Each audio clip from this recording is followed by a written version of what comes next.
Amos Rabiner est inspecteur à la police de l'immigration de Tel Aviv. Il connaît bien les ruelles sombres, les coins malfamés de la ville.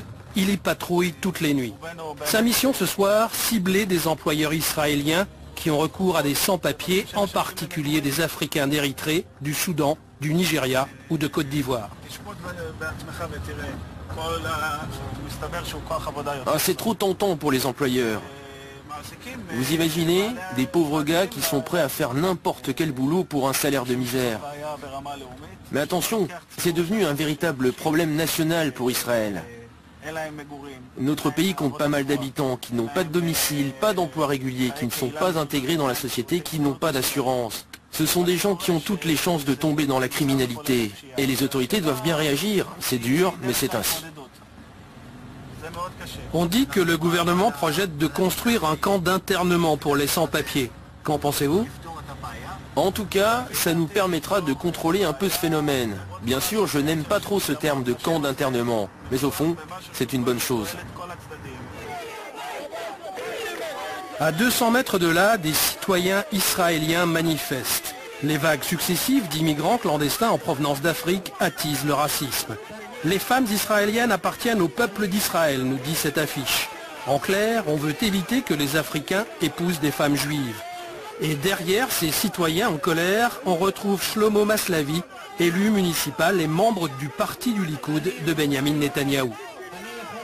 Mes amis, je vous comprends très bien. Vous en voulez à ceux qui louent des logements d'Africains, à ceux qui leur donnent du travail.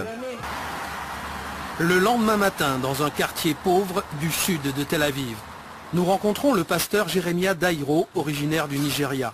Il a réussi à créer une petite paroisse dans une ancienne usine. Tous les soirs, il recueille ici 70 à 80 sans-papiers, des Africains pour la plupart. Des pauvres airs, sans argent, sans permis de travail, sans assurance. En Israël, seul un sans-papier sur 100 a l'espoir d'être régularisé. Tous les autres sont des intrus. À quelques centaines de mètres de là, nous rencontrons Haile Mangisteab. Il passe pour un privilégié car il a son propre lit pour dormir. Il a même un petit coin cuisine qu'il partage avec 4 autres locataires.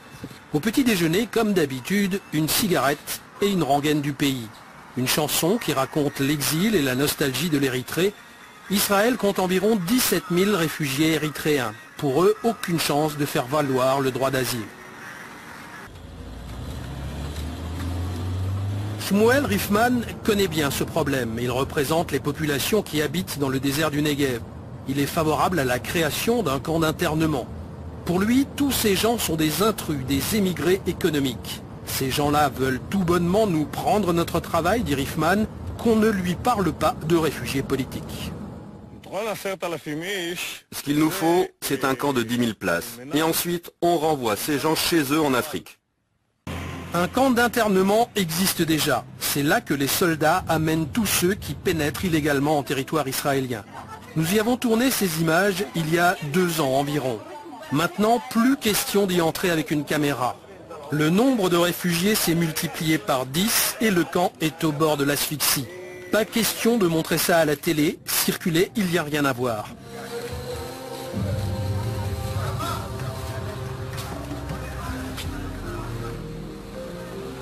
L'Europe, les États-Unis, Israël, partout le thème de l'immigration fait couler beaucoup d'encre. Et si Shlomo Maslawi organise des manifestations nocturnes contre les immigrés africains, c'est aussi pour préparer sa campagne. Oh, il faut faire très attention à ce problème de sans-papiers. Ça va nous exploser la figure. Nos enfants et petits-enfants feront les frais. Et puis, ces gens-là ne vont pas aller cambrioler les maisons des pauvres. Ce sont surtout les plus riches qui devraient se méfier.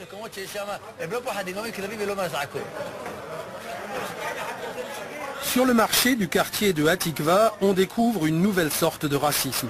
Shlomo Maslawi rencontre le responsable de l'initiative contre les Africains dans ce quartier.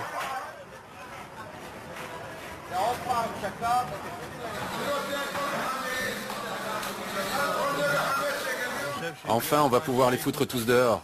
On n'en peut plus. Tous ces gens-là nous terrorisent, et c'est de pire en pire. Plus longtemps ils restent en terre d'Israël, plus ils ont le temps de faire des mauvais coups. Certains souhaitent venir en aide aux réfugiés, mais même pour eux, l'intégration d'un grand nombre d'Africains pose problème. Appliquer le Talmud, ça veut dire quoi pour vous? Pour moi, ça veut dire que je donne d'abord à manger aux Israéliens et ensuite je vais servir les réfugiés. Dans un État qui a été fondé par les réfugiés de l'Holocauste, l'accueil des nouveaux réfugiés africains n'est pas une mince affaire. Notre collègue, Ofer Petersburg, a pu mettre la main sur des plans. Il les a immédiatement publiés dans les plus importants quotidiens du pays. Quand j'ai vu ces plans, j'ai tout compris. Le gouvernement veut construire une prison, ni plus ni moins. Une prison pour 8000 intrus. Certains spécialistes disent même que les cellules y seraient plus petites que dans les centres pénitentiaires. Mais les réfugiés ne sont pas des criminels de droit commun. On veut également construire une barrière de 4 mètres de haut autour du camp et des miradors. Dans chaque unité, plus de 300 intrus seront logés.